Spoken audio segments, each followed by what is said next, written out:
እንዴት አደራችሁ?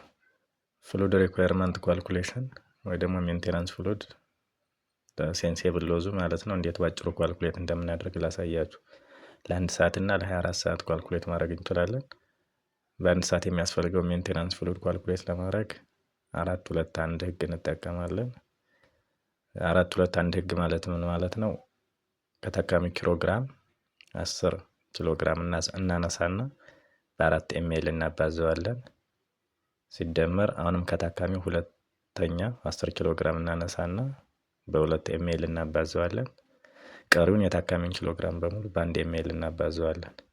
ዜን የሶስቱን ብዜቶች እንደምረዋለን ማለት ነው። ምሳሌ እንይ።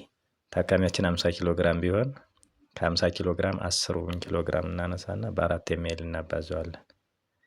አሁንም ቀሪውን ስንት ይቀረዋል? ታካሚው 40 ኪሎ ግራም ካርበው 10 ኪሎ ግራም እናነሳና አሁንም በ2 ኤምኤል እናባዘዋለን። 10 ኪሎ ግራም ለ4 ኤምኤሉ 10 ኪሎ ግራም ለ2 ኤምኤሉ ተጠቅሜዋለሁ። 30 ኪሎ ግራም ይቀረዋል ታካሚው። 30 ኪሎ ግራም በሙሉ በ1 ኤምኤል እናባዘዋለን። 30 ኤምኤል ፐር ሀወር ይመጣል። በ2 ያባዛነው 20 ኤምኤል ይመጣል። በ4 ያባዛነው 40 ኤምኤል። ሶስቱን ስንደምረው 40 ሲደመር 20 ሲደመር 30 90 ኤምኤል ፐር ሀወር ይመጣል። ለ24 ሰዓት ከፈለግን ደግሞ 150 20 ሩል የሚል ህግ እንጠቀማለን።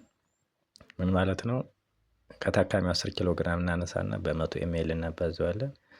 አሁንም ሁለተኛ 10 ኪሎ ግራም እናነሳና በ50 እናባዘዋለን። ቀሪውን የታካሚውን ኪሎ ግራም በሙሉ በ20 እናባዘዋለን። 50 ኪሎ ግራም ቢሆን ታካሚያችን ምሳሌ ነኝ። ከ50 ኪሎ ግራሙ 10 ኪሎ ግራም በ100 ኤምኤል እናባዛዋለን። 1000 ኤምኤል ይመጣል። አሁንም ሁለተኛ 10 ኪሎ ግራም እናነሳና በ50 ኤምኤል እናባዘዋለን። 500 ኤምኤል ይመጣል። ቀሪውን 10ን ስለተጠቀምኩት 30 ይቀረዋል። 20 ኤምኤሉን በ30 ኪሎ ግራም አባዘዋለሁ። 600 ኤምኤል ይመጣል። እነዚህን ሶስቱን ስደምራቸው 1000 ሲደመር 500 ሲደመር 600 2100 ኤምኤል ፎር 24 ሃወር ያስፈልገዋል። ለዚህ ታካሚው ደግሞ ለ24 ሰዓት የሚያስፈልገው የፈሳሽ መጠን ለሜንቴናንስ ፍሉዱ ማለት ነው 2100 ኤምኤል ይሆናል። ባጭሩ በዚህ መሰረት ካልኩሌት ማድረግ ይቻላል። ቀጣይ ደግሞ ነን ሴንሲብል ሎዝ ላይ እንዴት ካልኩሌት እንደምናደርግ የምሰራላችሁ ይሆናል። ፌስቡክ ላይ፣ ቴሌግራም እና ዩቲዩብ ላይ BWY አካዳሚ 2721 ብላችሁ ብትፈልጉ ታገኙኛላችሁ።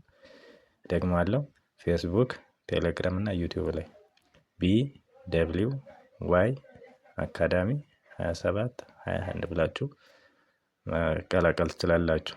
አመሰግናለሁ።